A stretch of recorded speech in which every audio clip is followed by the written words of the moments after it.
This week on Storytime at the Rue Bus, we're talking about the ins and outs if you're ever thinking about going to Burning Man, and we talk with fellow Rubian Sam. He recently saw Oasis in London.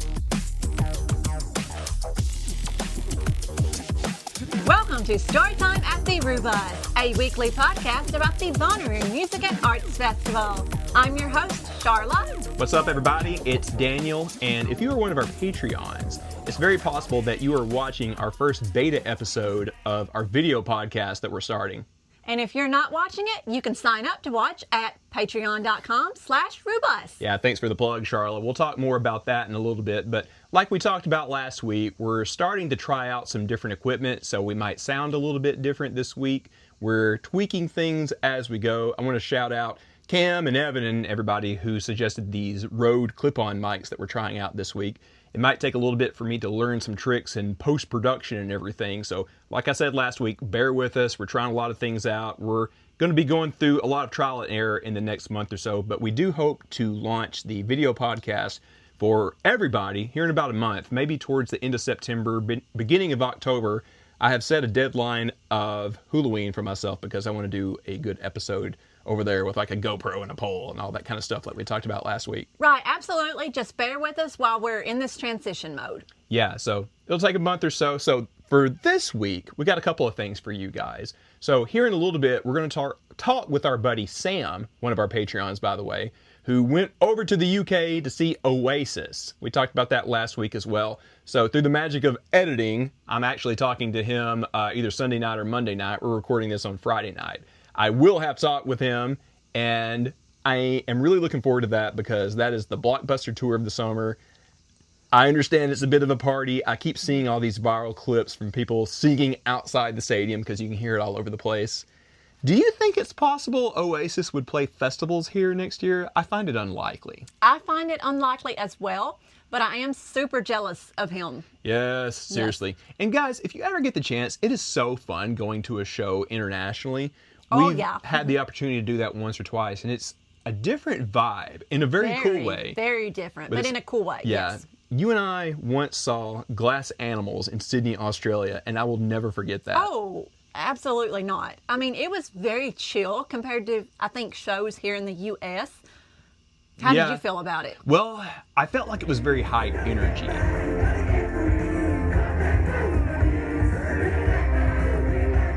Really? There were a lot of people that were like really singing along with the lyrics. I feel like when you go internationally, you hear people singing along like way, way, way more. At least that's my experience from what we've experienced firsthand and what I've seen in videos and such. See, it has been several years ago, so I can't remember. I don't that was know that I have the memory. Yeah. 6 years ago, I suppose. Oh my goodness. I can't remember yesterday, much less 6 years ago. I do remember it was in a small venue, and I'm pretty sure it's the first time they played Heat Waves live. Because that was the first time they were coming back and doing shows after one of their guys got into a pretty bad accident and was in the hospital for a while. Yes, I remember that, yeah. And I remember, it was so unusual for us to see 18-year-olds just going up to the bar and buying alcohol. And I know that's not relevant to the show, but it was just such an unusual thing for me to see. I'm just saying, if you are a younger listener or viewer now, go to Thailand. 18 years old, buckets, that's all I'm going to say. I think you have to be 19 19? in Thailand. Oh, yes. Excuse me. But yeah, speaking of travel, that's another thing that we're going to talk a little bit about this week before we talk to Sam. It is Build Week over at Black Rock City at Burning Man. And Charlotte and I are seriously having some FOMO because we're not going this year. We decided we're going to do it every other year, right? Right. Mm-hmm. Yeah, so not this year, but we'll be back in 26, possibly with a bit of a Rue crew that we're thinking about getting over there. Shayna and Maddie, I'm talking to you. Evan. Evan as well. Evan got a bike. Jums Jums needs to sun his butthole at Black Rock City. And that sounds ridiculous, I know, but Jums has started a whole Instagram account where, well, just go look. Since it's on video, I'll edit in one of those pictures. And we'll put a thing at the bottom of the screen that shows you where to find that Instagram account. That's a new thing that we can do now as well. But anyways, back to Burning Man.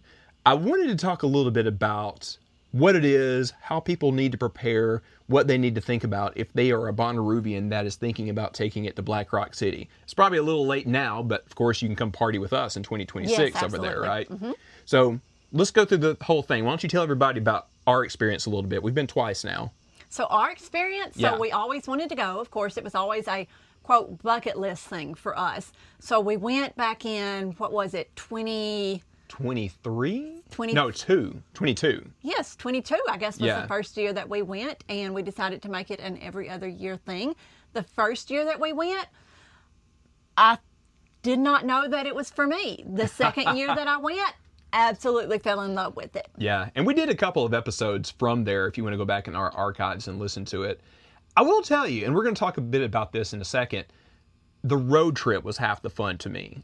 I didn't think that I was going to like that, but I ended up loving it. Absolutely, absolutely. I agree 100%, Daniel. We took our time and made sure that we had time to goof around and stop at crazy things on Route 66 and everything. And well, let's just go ahead and dive into it. I feel like that is the first big decision that you will have to make if you are thinking about going to Burning Man. Are you going to drive all that way, or are you going to fly? Right. There's pros and cons either way. That's a long drive for most of us. I feel like a lot of our listeners are somewhere along, the East Coast or in the Southeast. It takes us 3 days to drive there. We stop in Arkansas, then we go to Albuquerque, then we go to Vegas, and then it's one long last leg to Black Rock City, because it's like at the top of Nevada. It's about like a 6-hour drive from Vegas to Black Rock City, right? Mm-hmm. And it is fun, but that last leg, I'm not going to lie, is pretty tough because it's 6 hours of the same view, the same desert rolling by, except there is a really cool thing to see at Area 51. If you go in one direction, there's a bar. If you go in the other direction, there's a truck stop. And I'm not lying, an alien brothel is over there. We stopped and saw it. I didn't stop for that. But I saw it there. That was kind of wild. We put a bunch of stickers of Andrew and JB there. Yeah, so ride with us and we'll show you that. But yeah, if you fly in, then the trick is you got to think about how are you going to have all your supplies. It's going to be a little tough to buy your supplies somewhere around there if you do fly in, because there's so many other people doing that. So like the Walmarts and Costco's are going to be sold out of a lot of things, like camping supplies that you need. And I would venture a guess that 75% of what you have for Bonnaroo is going to work at Burning Man. But the other big thing you need to think about are the giant screws that you need to drill into the desert floor to really stake everything down, because it can get super windy over there. And then also, you only have what you bring in. So you need to bring in like dozens and dozens of jugs of water, because you're going to need that. It's the desert. You need to stay hydrated. I think, and I could be wrong, I don't know, but I would assume that a lot of people that fly in are going to camp with a group that already has, water supplies and things like that. And let's talk about that too, the big groups. So one big similarity that Rue has with Burning Man is all the groups. So if you've been to our area in the campgrounds around the group area, you have seen a taste of what it is like out there at Black Rock City.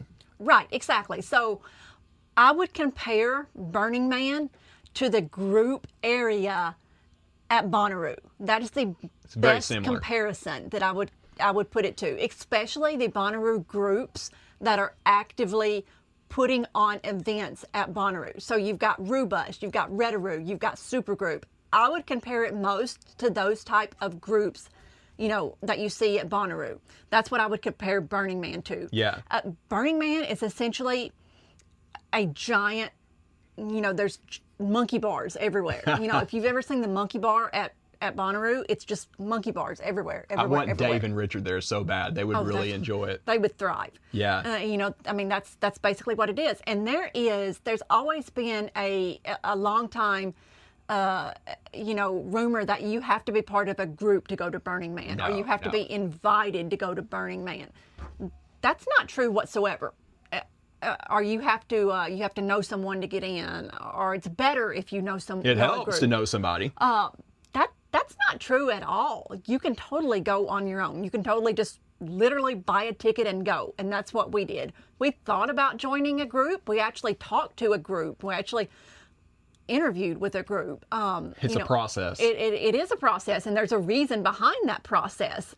As we know as Bonnaroo group leaders, there's reasons behind that process. Yeah. But you don't have to join a group at all to go to Burning Man. You can literally just buy a ticket and go on your own and camp. Yeah. Now, the one thing I would recommend is still think about a way that you can contribute to the whole thing. Like, even if it's just something silly that you're bringing to people, you need to contribute something to the place. And a lot of places will be handing out like tacos or hot dogs.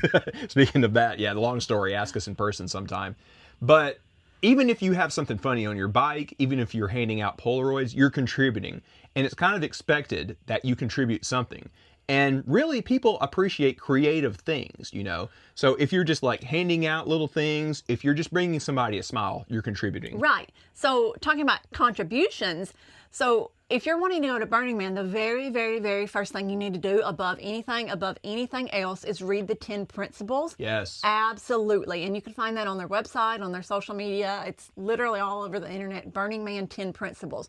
But when Daniel said contributing something, Burning Man runs on a gifting economy. There's no cash at Burning Man. Absolutely no cash. The only thing that you can buy there is ice, and that's it. Literally nothing else can be bought or sold at Burning Man. So no money there. Everything is gifted. But a gift doesn't have to be a one-on-one, like, let me give you this coconut water for that bracelet. Like, that's not necessarily what a gift is. Well, a lot of people that I have talked to there, like, they'll give us something and they don't even expect anything in return. They're just like, hey, just pass something cool on to the next person. Right. It'll be like, this group is doing tacos at 1 o'clock on Tuesday, and that's their gift to the Burning Man experience. Whole place. Yes. Yeah. Or, hey, I'm going to gift you. I take, chapsticks in my bag, and I'm giving out chapsticks.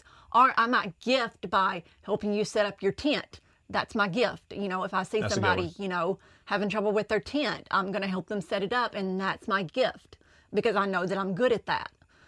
Things like that. That's your contribution and your gift. Yeah. It doesn't necessarily, it's not a one-on-one gift. And a lot of people think gifting is a one-on-one, and it's not necessarily. Yeah. Just read up more on that. Another thing I want to talk about is like camping. Like, it is different than Rue.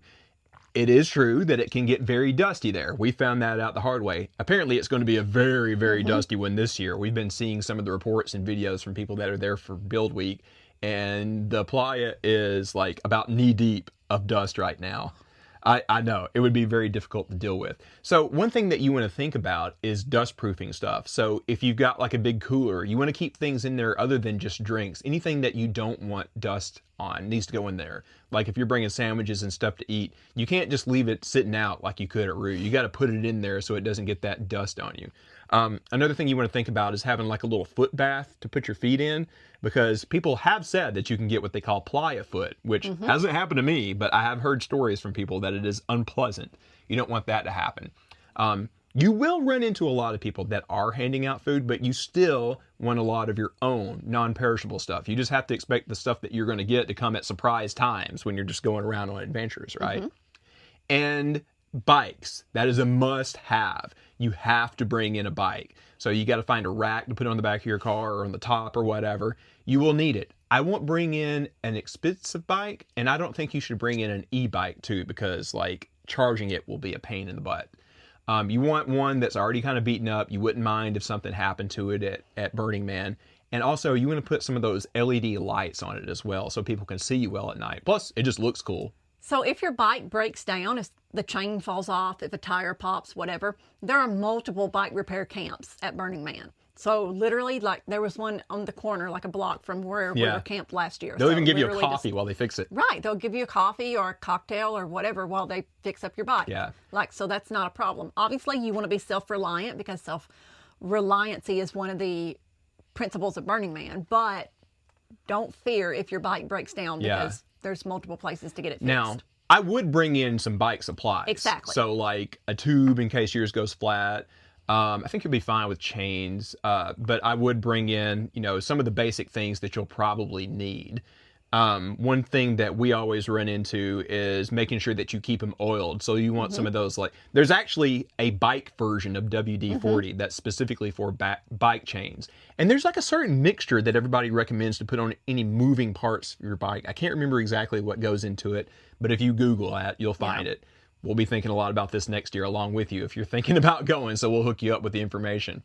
Now, let's talk about the entrance. It is a little bit different than Bonnaroo. So for most of you, you're able to go to the Manchester Walmart and get things that you need, like literally just a mile away from the farm entrance, right? But the closest Walmart, or really anything like that, to the entrance of Burning Man is another 2 hours away. So you got to think about that. And once you get there, you could be in line for 2 or 3 hours, probably even more. Charlotte and I have been coming in on like Monday afternoons, and it's like dark by the time we get in and start setting up camp and everything. You will have to go through a bit of a security check. If you've been to Rue, you know what it looks like. And if it's your first time, there's a bit of a ceremony. I kind of don't want to spoil it. It's better if it's a surprise once you roll up in there. And make friends with people that you're driving next to. If you're listening to this, if you're watching this, you're Ruvians. You know the deal with all of this. As far as where to camp. Now, we personally recommend doing solo camping on the outer edges. It's worked well for us the 2 times that we have been. So I will tell you, if you do camp with a group, a lot of the groups do charge extra to camp with them. But those fees go to things like showers, water supplies. I mean, it's going to supplies that everyone can use, the communal supplies. So it's not like you're paying just to be part of the group. So, you know, you're paying to get those extra supplies. Yeah. But we, like Daniel said, we do solo camp. Plus, you can camp with us if you go next year. We'd love to have you. Obviously, Ruvians have been there. Yeah, we can make a Bonnaroo group. Yes, I would love nothing more. All right, so again, we want to talk a little bit about how it compares to Bonnaroo. We already talked about how it's very similar to the group area, but the big difference, I would say, is that you can't count on anything happening at any set time. There will be a book and there will be schedules online that say like, hey, this DJ is playing this thing at this time. Don't count on that. Things often start early. They more than often than that start late. You never really know. You can try to go to some of that stuff, but you got to have some wiggle room because it might be a half hour or hour later than they've advertised. What was that rumor that got out? Daft Punk at the trash bins. No, Yeah. not that. Yeah. That's a joke. But what was the rumor about? Was it Rufus Du Sol? Rufus Du Sol, which is funny. The first time we went, there was a prank that they were going to play and they didn't. And then the second time we went, they actually did play a DJ set and we missed it. Grizz played a DJ set at Burning Man and we missed it. But that's part of the magic. John Summit is playing this year. Yeah. You probably won't know that somebody like John Summit or Grizz is playing Burning Man until literally the last minute. And you may not even know it until you get there. You kind of just have to point yourself in a direction and see what happens. Or the time is going to change or something like that. Something to keep in mind. Burning Man is not a music festival. There's music at this thing. There's music at this event, but it's not a music festival. Yeah. I would say it's an everything festival. Right. There's a little bit of everything. There's a trampoline park, there's a library, there's cafes, there's fancy cocktail bars. Someone told us once that everything you want to do is there. I mean, literally. And that's everything. Yes, they were not lying because if you want to go skiing, you want to go snow skiing. Oh God, you can go snow skiing. Hello, Shayna. Anyways, something else I do want to. No, literally, like downhill snow skiing. Oh, with that's skis. skiing. Yes, that was there. We saw that. That's what I meant. I thought you were making metaphors. No. Anyways, one other thing I do want to give everybody a heads up on is there's a little bit of a shell to people at Burning Man. And what I mean by that is people like to joke around and act like they're jerks, but they aren't really. You're often going to hear people say like, F you burn, and stuff like that. And they're going to act like they're that guy or that girl that you would encounter at Bonnaroo, you know, part of our code. Right. They aren't really like that. It's just a bit of a running joke. Once you really get to know people, they are the sweetest. We have made the best friends from this camp out of Los Angeles, the Disco Balls. Our buddy Wayne, hello Wayne, I hope he's watching this since he'll see that we're doing a Burning Man episode, is the sweetest guy. He's kind of been like our mentor, kind of like we've done with Totem over at Burning Man. The first year we were there, we were camped behind them and he welcomed us in, fed us, entertained us. We ran into him again this second time and it was like a family reunion. You know, it was the sweetest thing. The first year we were there, we we did solo camp, but we kind of accidentally camped with them a little bit. But they adopted us. Yeah, such a nice guy. I mean, they asked us, you know, if we wanted to camp with them last year, but we had some friends that were coming with us, so we just kind of camped on our own, but we still went to their event. They had a disco camp, a disco themed camp, and they were serving margaritas. And I'm like, where's Skylar and Evan? Well, Skylar and Evan. The plan is to get them there next year. Evan's got the bike, so he's got to make it now. We got to get Skylar a bike as well. But one other thing I was going to tell you is you can sort of, in a minimalist way, participate from home. There are a lot of webcams, but there's one really good webcam that is kind of like from a height where you can see all of the art cars driving by. It's so fun. Me and Charlotte just keep it on when we're not there that whole weekend, or the whole week, really. And another thing that I would recommend, there's this guy that's a bit of a Burning Man celebrity. His name is Mark Day. And he does this video series. Every year, he does an hour or two, hour-long documentary called 24 Hours at Burning Man. The one for last year just released last week. And can we actually go watch that after we're done recording? Because we might see ourselves. I've been trying to meet this guy. I haven't seen him the past 2 times we went. I hope that I can next year. But watch that if you want the best idea of what this place is about. Now, something I will say, you know, if you look up Burning Man outfits, or if you look up Burning Man or whatever on Instagram, you'll see a lot of these, for lack of a better word, these influencer type girls posing in the desert and stuff like that. Looking for a ticket. No, not like that. Just like Well, that too. like these, these girls posing in the desert in their little fits and whatever. You don't see that in real life at Burning Man. I have maybe seen 1 or 2 in my entire time there. Right. You rarely see that. Those are referred to as sparkle ponies. You really don't see that, and that's not what Burning Man is at all. Like, not at all. Like, people like that, I will tell you, actively get made fun of at Burning Man. Oh, sparkle ponies. They have a whole word to make fun of them with. Right. That's just not what Burning Man is. And I do see people I do see some She's carefully choosing her words there. I see people reposting those photos. Those people aren't real. They're not real, man. They're not real. Man. Birds are not real. Like they're not real. Like, I'm telling you right now, they're called sparkle ponies, and they get made fun of. Yeah. Like, that's not real people. By the way, if you're watching the video episode of this, you just saw a bug fly up on me. So this is the kind of stuff that you're going to get if you're watching the video version of our podcast. But no, seriously, like that's not the real Burning Man. Yeah. Just like, I mean, if you saw an influencer doing that at Bonnaroo, you'd be like, what? Yeah. Like, you'll see for yourself. There's a lot of things we can't tell you. You just have to experience it for yourself. Exactly. But hopefully this was some basic information just to give you an idea to help you decide if you want to go. And I hope you do, because we're going to have a Roo camp there in 26. I can tell you something else. So like Daniel was talking about, people having like a Los Angeles kind of attitude and all that stuff. And it is a very West Coast festival. Very West Coast. I felt that way a lot the first year that we went. The second year that we went, I did not feel that at all, because I think I knew how to I knew about the snark a little bit more, and I knew about the trolling aspect of it a little bit more, and I knew how to interact and engage a little bit more. And we went to one of the largest, most notable camps, and we just walked on in, and it was like a camp, and the whole thing is set up like a time clock. And we went to a camp that was all the way at 11, and it was, I don't remember either. It was at 11, yes. 11? I'm telling the story. Okay. And we went at a camp that was at 11 o'clock, and it was like indoors, and it had air conditioning, and they were serving pizza, and it was like a whole club on the inside, and it was amazing and incredible, and just, oh my goodness, I had the best time ever. And you have to just find these things for yourselves. Like there's a great example like Charlotte was just talking about, but there's going to be different things every year and different things that you find that other people won't. You just, like I said, point your bike in a direction and go. Exactly. We had the best night ever doing that one night.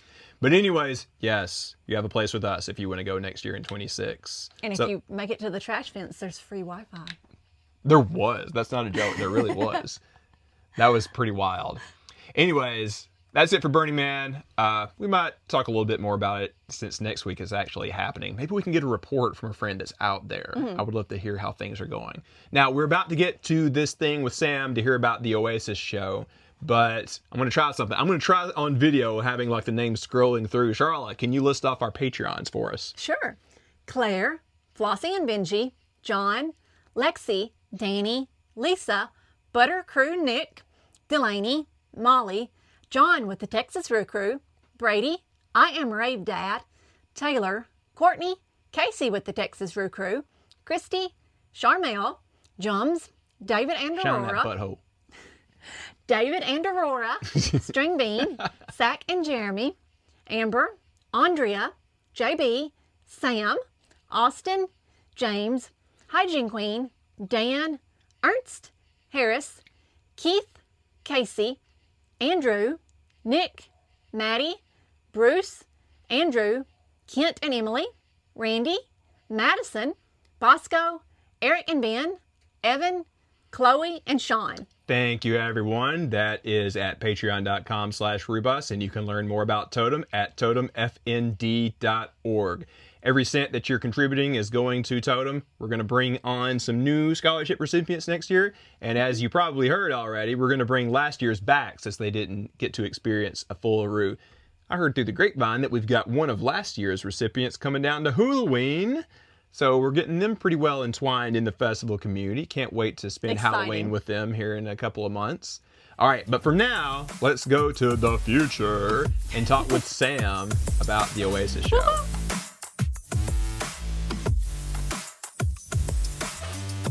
Hey everybody, I am happy to hang out with perhaps a ninth cousin because we figured out that we're from roughly the same area and our folks probably know each other.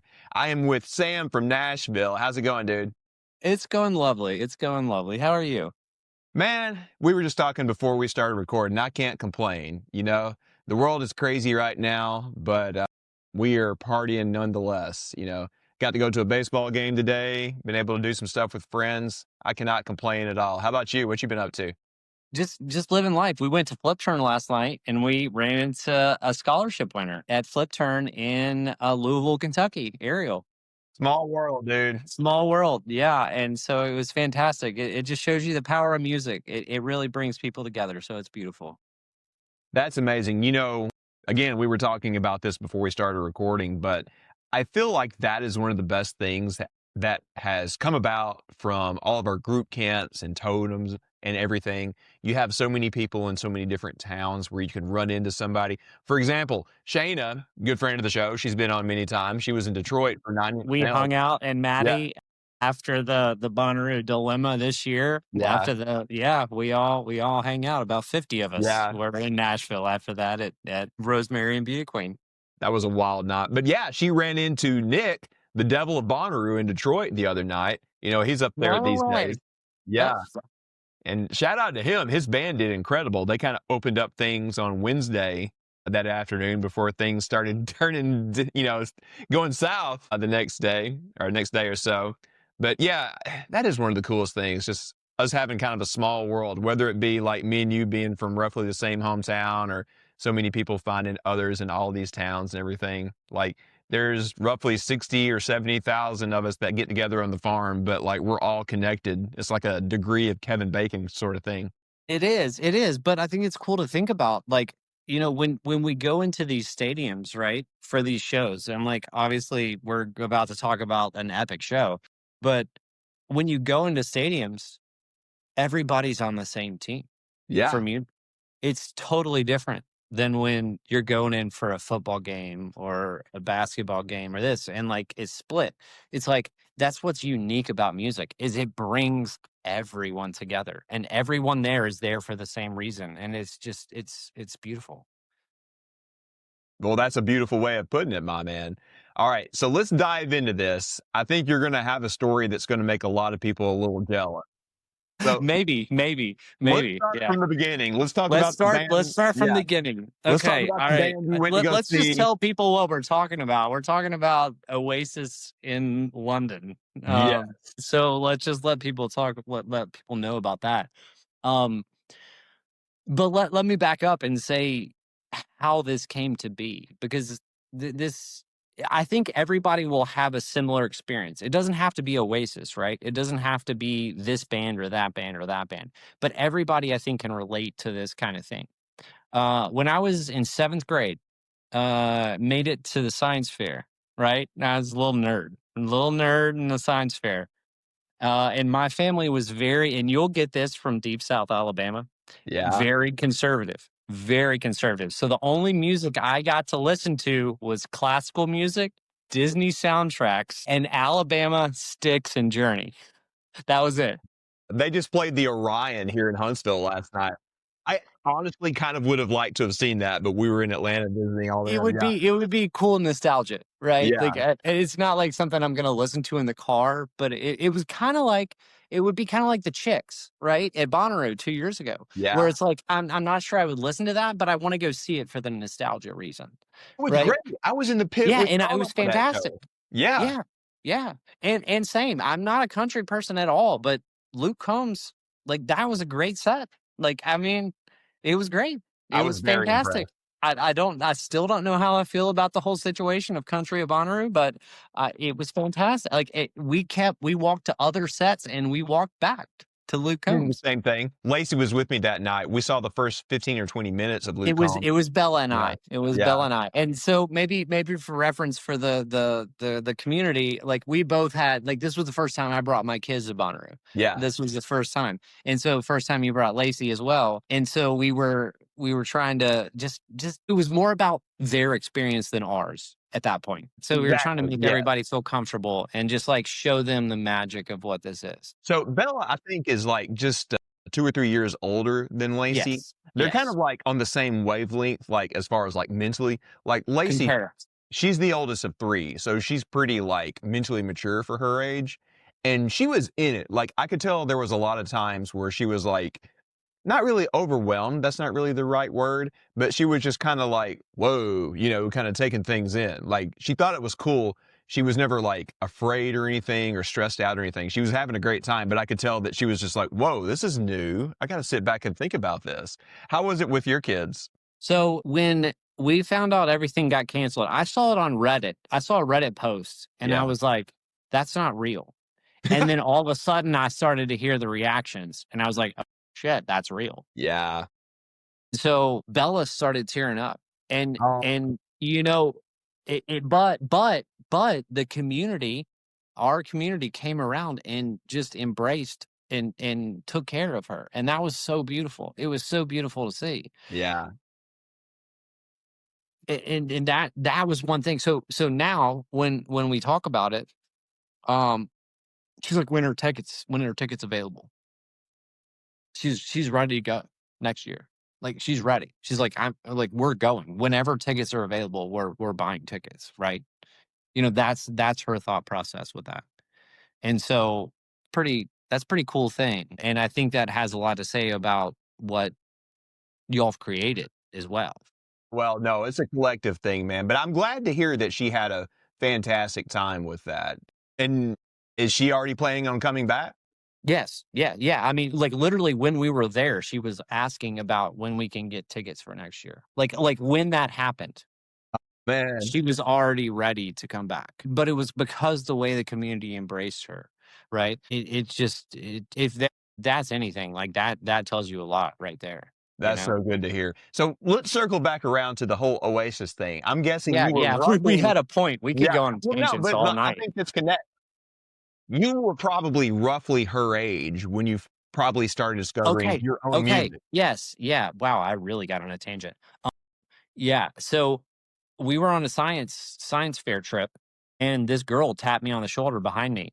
And I was very much into, I'd only heard classical music. I'd only heard like, basic like Disney soundtracks and classical music from that point on. And this girl tapped me on the shoulder, put over here headphones on my ear and just looked at me and smirked. And it was Champagne Supernova by Oasis. You And it essentially just changed my life. It literally changed my life because I was the first of a generation, like from a child standpoint. Like there was nobody to learn from, right? And so that was my awakening. And from that point on, that's when I started exploring music. Like that changed my life. I can literally say that Oasis changed my life, right? That's awesome, man. And so that's how much it meant to me to go to this. And I saw Oasis at the Ryman in 2006 Wow. at the Ryman. Like think about that. Oasis at the Ryman. Like that was maybe and I was totally fine with that was the last time I was going to see them. Like that was like, all right, we did good here. Like we're done. Like that was fantastic. And it was one of my favorite shows. It was my favorite show until Wembley.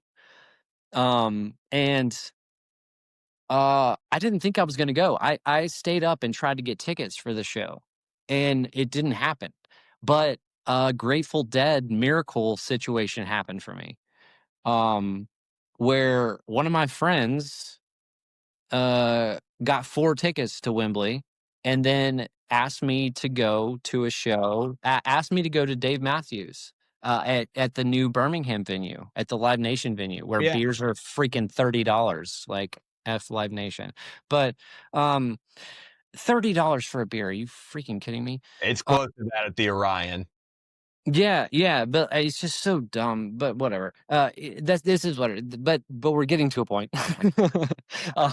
And so on our way back, because it's about a 3-hour drive back to Nashville. On the way back, she mentioned to me that she was going to sell her Oasis tickets, and I was like, "You can't do that." like what? Like if you want to do that, like I'll buy them, all of them, and I'll figure out stuff. And then, but this is one of my. So this is a person that I've known since I was 13. Yeah. And we've been going to shows for a while.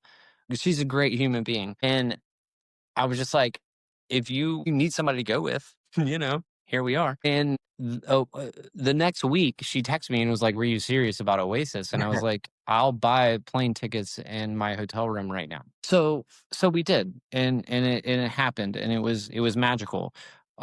But I think the point that we're trying to get to with a lot of this is like, what did this mean? Like, what was this, and how impactful is this, and to music? I would beg anybody that is listening to this podcast to deep dive Oasis music. Noel is one of the greatest songwriters of our generation. Like, and I like that. I don't take that lightly. Like I play guitar, I play music, we do this stuff, and he is like, just listen to the songs, and they are known as being total dicks, right? Like they're just known as being kind of dicks. Yeah. But then you listen to their songs and they're so positive. Don't look back in anger. Like, are you kidding me? Like who can't relate to that? Who can't relate to a situation where it's just like, you know what? This sucks. It's hard, but I still love you, and we still care about each other, but it's just not gonna go. And that's a universal language. And when you listen to their songs, that's what it's all about. It's really positive. And they even there's some clips that you can look at where they were talking about hearing Kurt Cobain stuff, like Nirvana, and like about suicide stuff, and they're like, fucking kids don't need to hear this. Like they need to hear something positive. And then you get Don't Look Back in Anger, and you live forever. And like, honestly, well, it's not a positive song, I would say, but like Cigarettes and Alcohol, who can't relate to cigarettes and alcohol? Like, you're just looking for all this and all you found was cigarettes and alcohol. And who doesn't? Like, how can that not be like something everybody relates to? And he even talks about songs aren't written by the person. They're in a pool, and you just have to go fishing, and sometimes you catch something, right? And it's like, but you got to be fishing. So if you're not fishing, you're not going to catch anything. But that's the way Noel looks at that. And I wrote, we're on a phone right now, so I put all my notes on my phone, and now I can't see on my notes. But I'm going to try and parlay this into what I wrote down. Oasis was so big in the UK that the person sitting next to me that brought his son for his first concert said that Oasis was the biggest band that's ever come out of the UK. Bigger than the Beatles? I remember that being the conversation. Yeah. Think about that for a second. Bigger than the Beatles, bigger than Led Zeppelin, bigger than Ozzy, bigger than all of it. Like, that's the way people think about that. They had the albums that they put out. What was the sole songwriter on the first 3 albums of Oasis? And there's 10 number 1 UK hits on that. Yeah. Like that's how big they were there. Like, they roughly had the same time frame in the first go round that the Beatles had. Like, everybody thinks of the Beatles as like this multi-generational thing because you think of them, in the suits on the Ed Sullivan Show, but then like, it's only like 4 years later that they go full Wook, where they're wearing like crazy outfits and have longer hair. Yeah, and they got dosed by their dentist. Yeah. But like Oasis had a similar time frame in the 90s. It wasn't that long in No, which they were no. putting out those Okay. albums. So I looked this up too. But think about the music in the early 90s. From 91 to like 95, you have some of the most iconic albums in music of all time. From Pearl Jam to Nirvana. And you still even got like, oh my God, you've still got some of the classics too in there. There was a That timeline was insane. yeah. And those two albums happened within 2 years of each other, and Noel wrote every single song on those albums. So Don't Look Back in Anger, Wonderwall, Live Live Forever. Like, I mean, Cigarettes and Alcohol. He wrote all of that within a very small snippet of time. It's beautiful to see. For so many of us, it really meant so much at that time for us. It was a really big part of our lives at that time. And them coming back together after 16 years is such a wild, wild conclusion to all the craziness that the millennial generation has had. You had them when you came of age, and now you had them again when you need them again. When we're both Right. a bit older, yeah. Yeah, yeah, yeah. But I think the beautiful thing is seeing that these brothers that had such a hard time and fought so much and brought so much to so many people had their little circle around the sun and then came back and were like, I love you. It's I know. beautiful. It's beautiful. It has been touching to see all these clips from their shows where they are like genuinely cool again. Like they're Yeah. hugging at the end of the show and everything. Yeah. Yeah. Yeah. It's like they realize like life is short. So there's been a lot of people talking about how like it was maybe because like they've got divorces and like they need money and all this kind of stuff. But Bonehead, who is the guitarist and was one of the original, he was the original member of the band. He got cancer. I think that's what brought them back together was like life's finite, you know? And it's like, all right, if this doesn't happen now, this doesn't happen ever. And then you hear Noel talking about this after talking shit about Liam for so long, you know? He's Yeah. like, you know what? It's really fun to be in a band with Noel again or with Liam again. And I forgot how funny he was, you know, and like him talking like that. And it's like, how can you not relate to this? Like where it's like, yeah, tough was time then, road was hard, but at the end of the day, the people that matter matter. That is something that I think helps people. I mean, I hate to age us, but mine and your age, Yeah, because we're old. at this point in life, I mean, I'm not going to get any specifics, but I feel like everybody shares a little bit of this story with somebody. At this point in life, there are people that you have drifted away from, or maybe something happened and you don't talk to each other again. So seeing two guys that genuinely couldn't stand to be in the same room for the longest time are like that cool again, like kind of gives you hope that like, hey, maybe I can reconnect with that person eventually and we can be that kind of cool again. I really Right. love it. It's kind of Yeah, heartwarming in a very combative British way, I suppose. it is. Well, that's the other thing. So that's the other thing I wanted to talk about was, man, not to knock on the US, but damn, the British concert, they Okay. go hard, dude. This is what I And wanted to hear this about. was I could send you some videos of stuff. So we did 2 nights. One night was in the stands. They were great seats in the stands. But then the second night was on the floor. Yeah. And my goodness.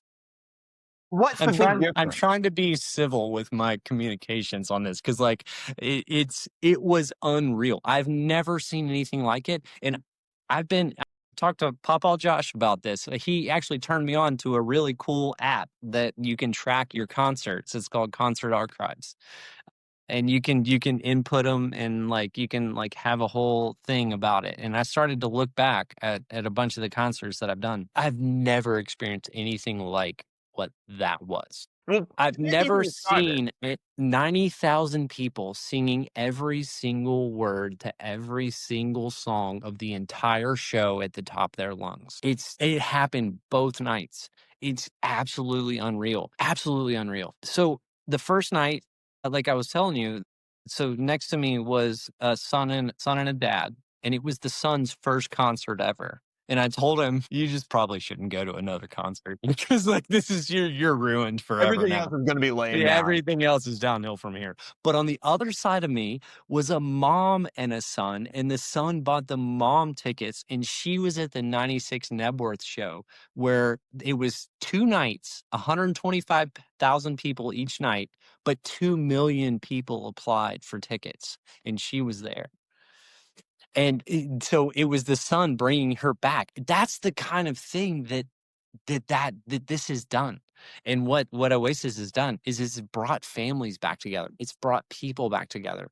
It's made a community that was dormant exist. You know, it was so beautiful to see the passion, one for music, but also for the people around you. The people around us, like we were basically family by the end of the show. It's a very Bonnaroo thing. Yeah. It felt like that. It felt like Bonnaroo in that kind of sense.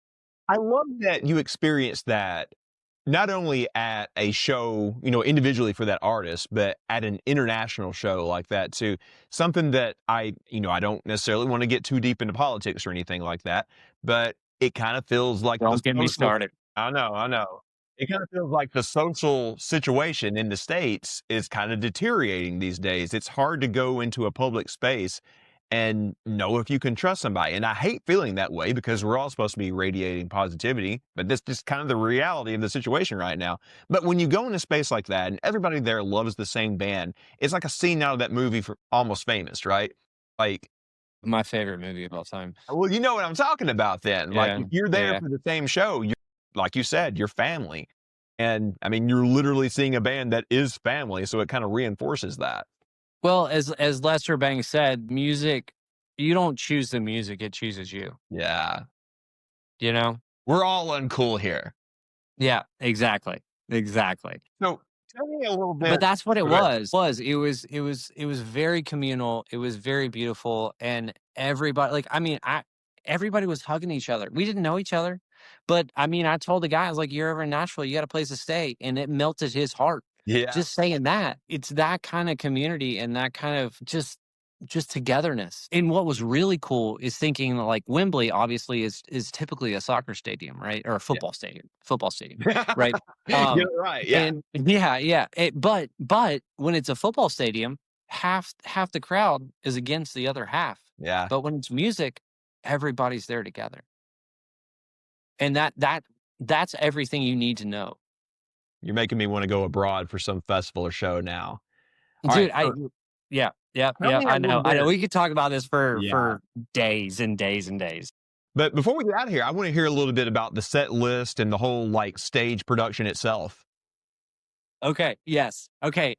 This was beautiful because I told you that when my friend put the headphones over my ears, it was Champagne Supernova. They closed with Champagne Supernova. That's Closed with sweet. it. That's the closer. And I will say, so it's not like a Dead and Company kind of show, right? It's not like a Grateful Dead thing where it's like they're changing the set list. It's the same thing. But for this purpose and for this band and this reason, I love the fact that it's the same set list because it let me deep dive into things that I hadn't experienced yet and then sing it at the top of my lungs while I was there. Because I knew what was going to come. So like typically I am that person. Like I want to be surprised, right? Like I want to hear a different song. I want to do that. But for this particular reason, it was beautiful.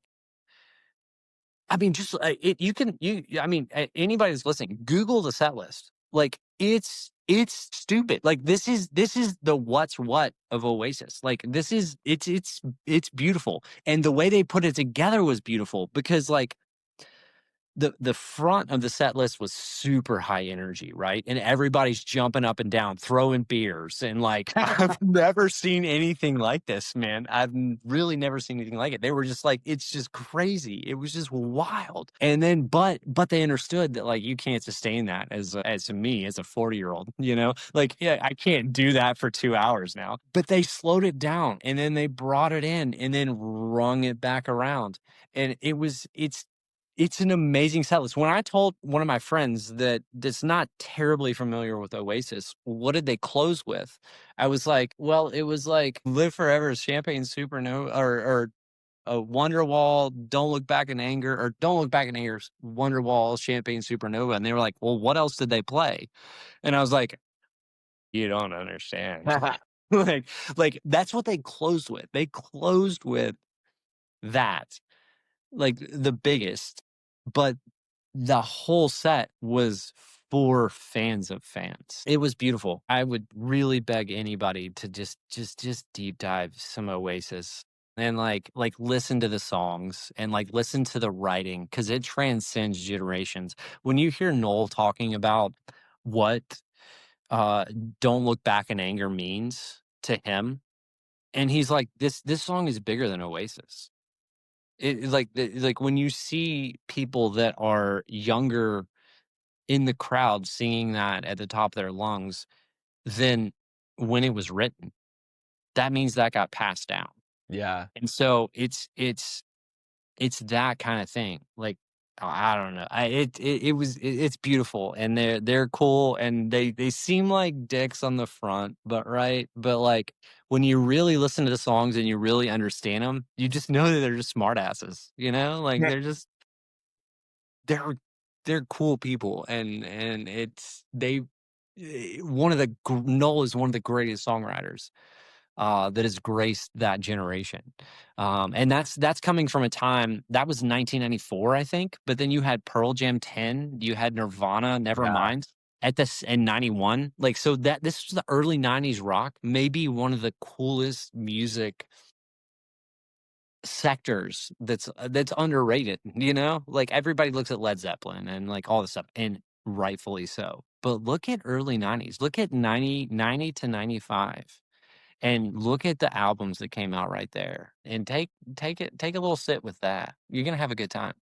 You were talking about that earlier. I can't remember what albums it was or what couple of weeks it was, but there was, like a 3 week 45 days. 45 days. You know what I'm going with this. It was, yes. I think Metallica and Pearl Jam and Nirvana had like landmark records all in pretty much the same month. Yep. Yeah. Wait. Okay. All right. I hope this. Can you still see me right now? No, that's okay.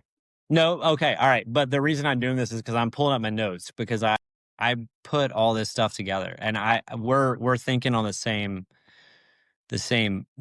sentence right here. Yeah. But you know what I'm talking about. You've seen those meme pictures where it's like, can you believe this was all like not even the same year, but the same month? It was. Yeah.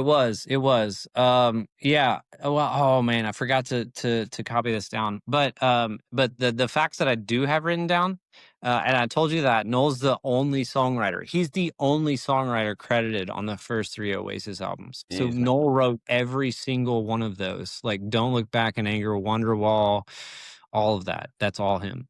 But that was between 93 and 94, right? So like, the band formed in 1991, right? At the same time that all of those records were coming out. Yeah. And then they released their first album in 93. And then 94 was so 93 was definitely maybe. 94 was Don't Look, or What's the Story, Morning Glory. Yeah. Yeah. And that's the one that hit the US. Because the first one, it didn't really tread too much over here, but over there it was massive. They had 10 number 1 hits in a row in UK charts. Yeah. So the band is bringing the tour over here to the States pretty soon. They right? are. Yeah, they just played Toronto last night or this weekend. Wow, okay. And then they're going MetLife Stadium. They're going, I think MetLife, New Jersey. So New York, New Jersey, right? So right into Evan territory. You might have talked him into going now. Honestly, all of our group has been talking about, like, should we do Chicago? Should we do this? I want to do Buenos Aires. I want to do freaking, that's the one that I want to do. But this is they're kind of what I was going to ask. Like, first of all, it's so cool hearing somebody talk so passionately about one of their favorite artists, and especially one that was like one of your bands that was very formative for you. But hearing that, like I was joking around about just now, is probably making people think like, okay, do I need to drop this money to go see Oasis now that they're over here in North America? It sounds like you would say the answer is yes. We were also talking about this on the group chat, right? Yeah.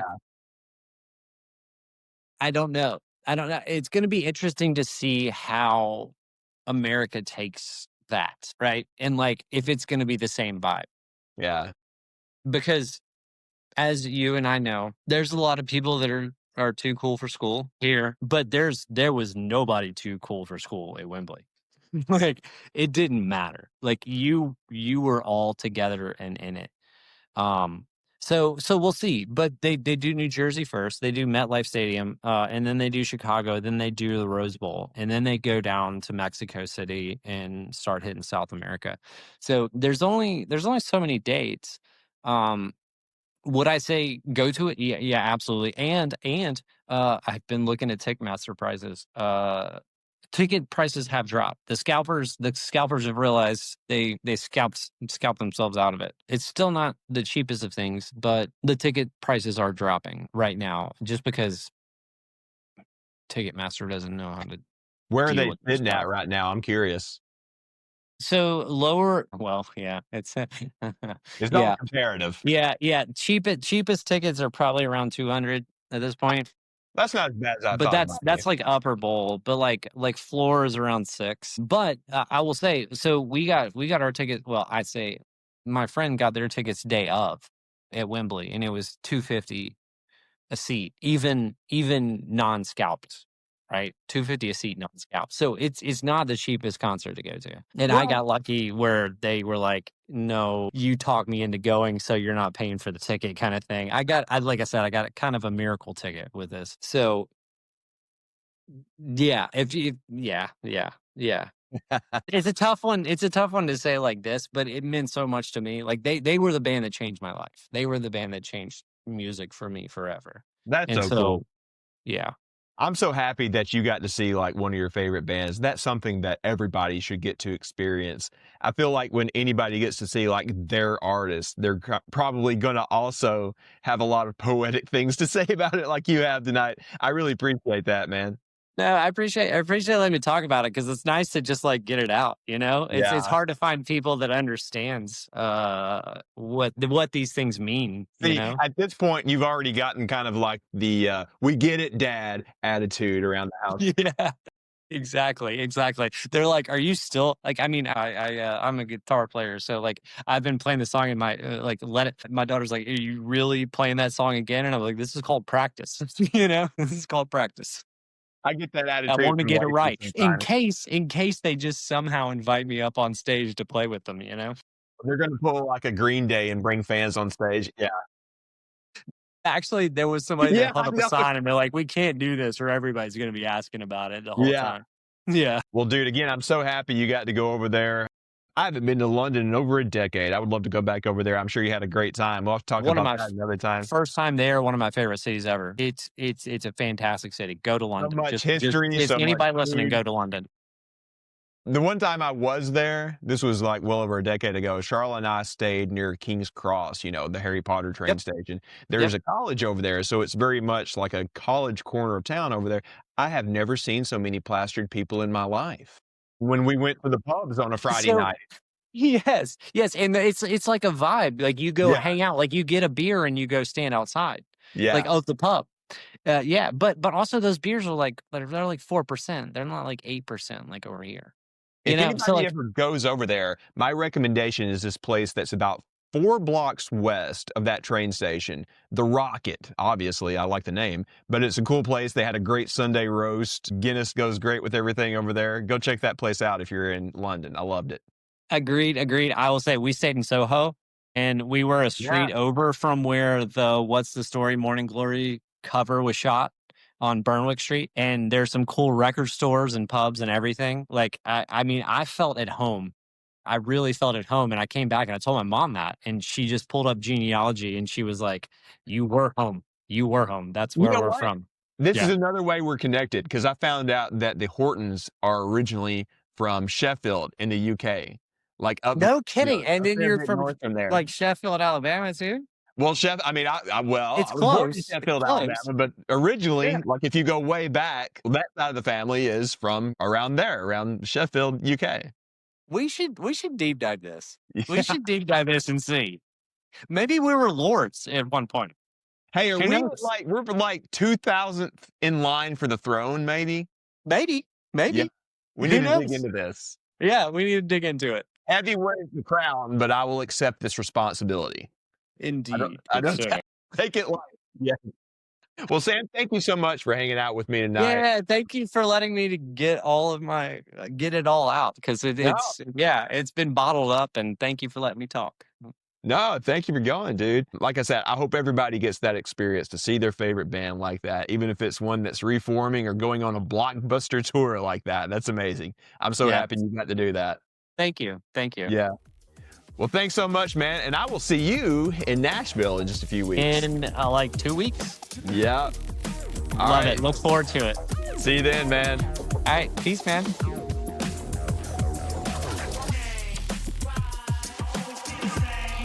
Okay, thank you, Sam.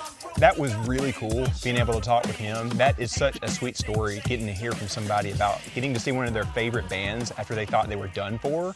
Can you think of anybody you would like to see that's supposedly retired or broken up or whatever? So, does Bob Seger count? I guess so. I mean, he retired. He's pretty elderly, though. Yeah.